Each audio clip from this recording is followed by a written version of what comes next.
Es una cosa interesante lo que ha pasado en los últimos 15, 20 años, ¿no? O más, de una instancia en la cual se pensaba que la función sexual, específicamente la función erótica, era una cosa pues, que ocurrió y no ocurría, que estaba más allá de la intervención y que todas las maneras de intervenir eran como magia cultural, ¿no? Los afrodisíacos, las comidas. Pasamos a un mundo en donde se volvió una realidad la intervención farmacológica en algunas de las dimensiones de la experiencia erótica, o básicamente en la función de elección. Y esto ha venido a cambiar la perspectiva y la posibilidad de intervenir y de mejorar, por un lado, y ha generado también una oportunidad del uso farmacológico recreativo que también de repente genera preguntas y genera dudas. Y ha también presentado una situación muy curiosa, que es la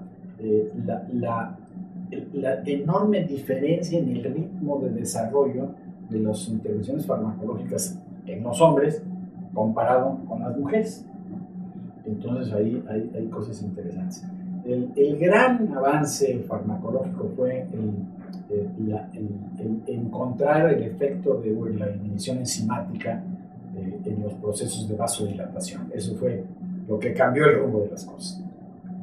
Fundamentalmente, la caracterización de una enzima que sea fosforesterasa 5, la posibilidad de inhibirla sin que se corrieran riesgos de seguridad, y eso se tradujo en una facilitación del fenómeno de erección muy clara, que después pues, dio por resultado el desarrollo de los fármacos, que son súper conocidos, porque al tocar un área tan llena de digamos, implicaciones psicológicas y culturales, pues se volvieron casi palabra de uso común, ¿no? Para tratar de conocida, que me parece alguna de las marcas como parte del lenguaje común y corriente, Viagra, para ser preciso.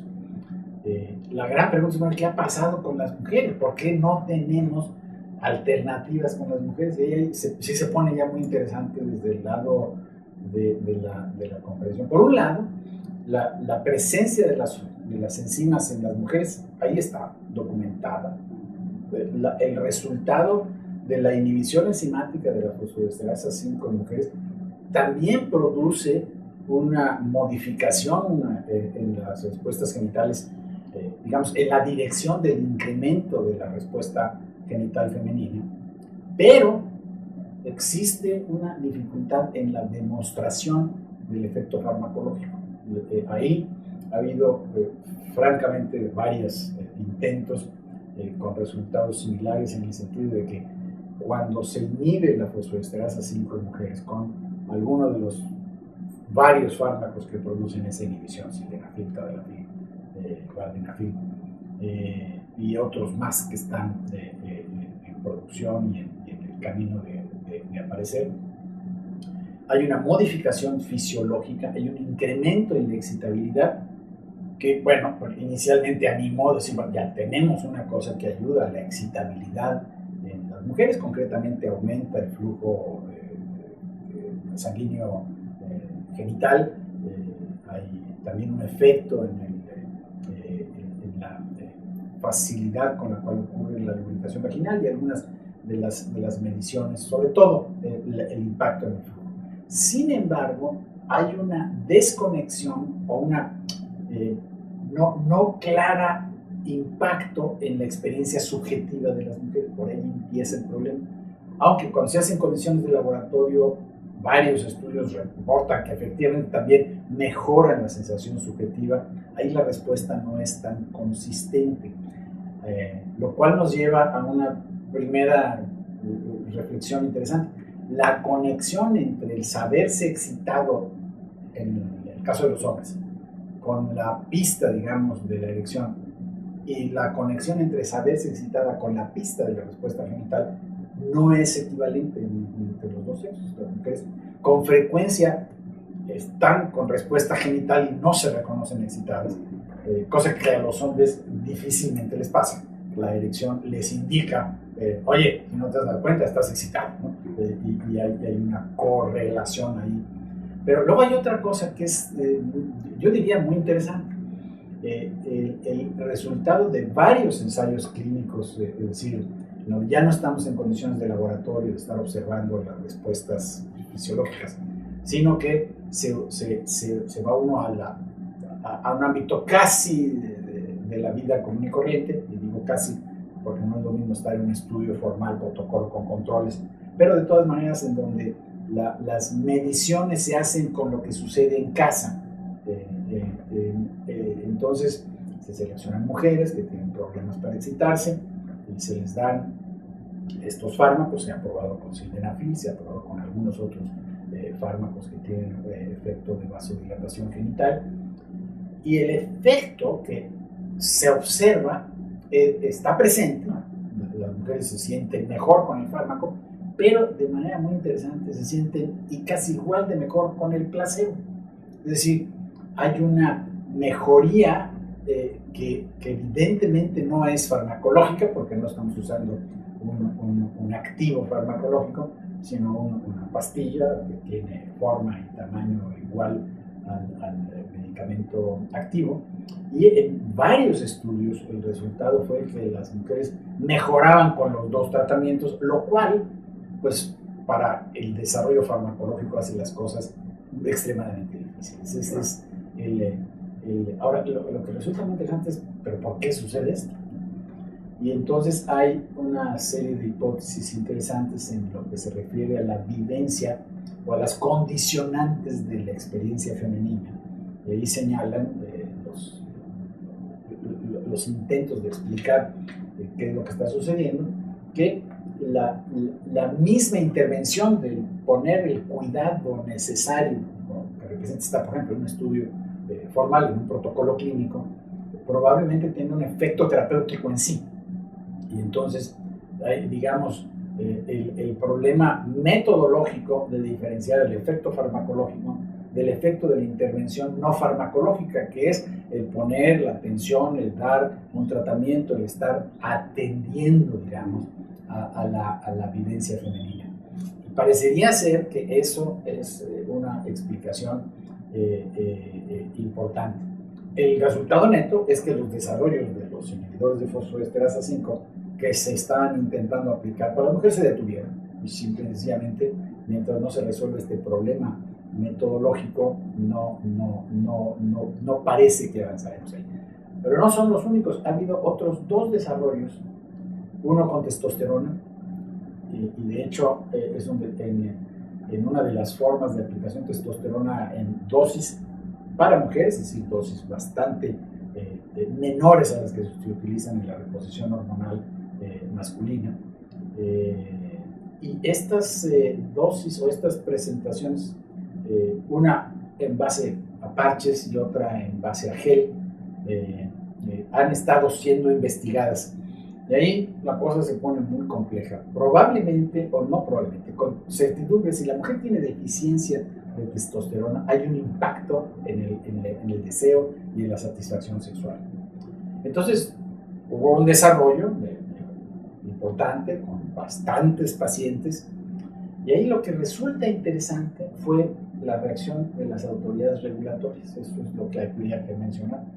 Resulta que el desarrollo de testosterona en parche en Estados Unidos se topó con la, digamos, suspicacia de las autoridades americanas, porque el número de pacientes y la longitud de los tratamientos en los ensayos clínicos no permitía salir de la duda de si la testosterona pudiera tener un efecto dañino en las mujeres en alguna medida. Y entonces el resultado fue que la implementación de la testosterona en mujeres no se pudo implementar, porque le pidieron, literalmente, por ahí están los reportes públicos, a la compañía, que era una compañía muy importante, Procter & Gamble, en ese tiempo, que lo que tenía que presentar era un estudio de 5 o 10 mil pacientes para estar seguro que no tuviera un impacto cardiovascular, por ejemplo.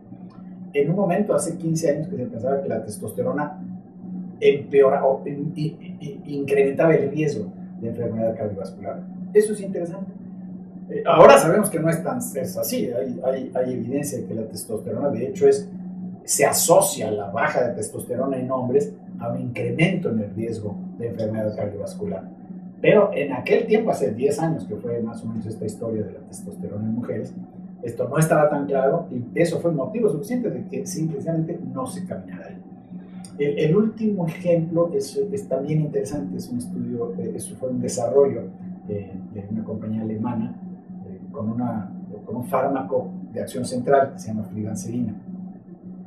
Este fármaco es un agonista-antagonista de receptores serotoninérgicos que parece ser que actúa el fármaco a través de la dopamina, es decir, actúa sobre receptores serotoninérgicos donde finalmente produce modificaciones en la dopamina central. Este es un fármaco que originalmente se desarrolló como antidepresivo, muy malo, pésimo.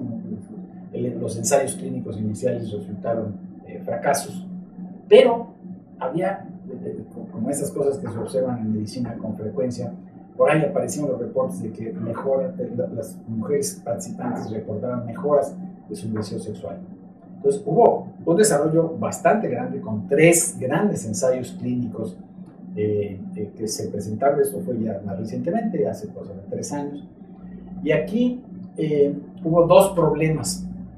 De 3 ensayos clínicos, uno no dio claridad en los resultados, los otros 2 sí. Es decir, 2 ensayos en donde claramente las mujeres que habían estado en el fármaco tenían mejoras en sus niveles de satisfacción sexual, en su experiencia de deseo sexual, claramente diferente de placebo. Pero uno de los ensayos no, y la inconsistencia no fue posible explicar. Pero más interesantemente es el asunto de la, balance riesgo-beneficio que se realizó en la visión, la visión de los expertos que participaron en ese proceso. Y bueno, el hecho es que como es una acción, es una droga que tiene acción central, actúa en el cerebro, no es raro que esas drogas tengan efectos secundarios. Y había, por ejemplo, un 10% de frecuencia de somnolencia, ¿no? Y algunos otros efectos secundarios, todos comparados con los efectos que se presentan con los tratamientos antidepresivos, por ejemplo, no eran de mayor importancia, pero a la hora del juicio del beneficio de la función sexual con estos riesgos de efectos secundarios no importantes pero presentes, la decisión de la autoridad fue: no es suficiente la información que tenemos como para permitir que se corran estos riesgos. Y se volvieron a pedir estudios más grandes, estudios que, bueno, para traducirlo en términos sencillos, un estudio de 800, 900 pacientes, estamos hablando de una inversión de 2 o 4 millones de dólares por ahí, o posiblemente un poco más. Y cuando se piden estudios más grandes, pues estás hablando de más millones de dólares. Y esta mecánica farmacoeconómica, digamos, detuvo el proyecto, ¿no? No sin la queja de algunas personas diciendo el juicio o la tabla con la cual se juzgan los avances o las propuestas para mejorar la vida sexual de los hombres no es la misma tabla que se utiliza para mejorar la vida sexual de las mujeres. Y hay una frase en los reportes de la testosterona de un cardiólogo que estuvo en las discusiones, las pusieron públicas, están ahí disponibles.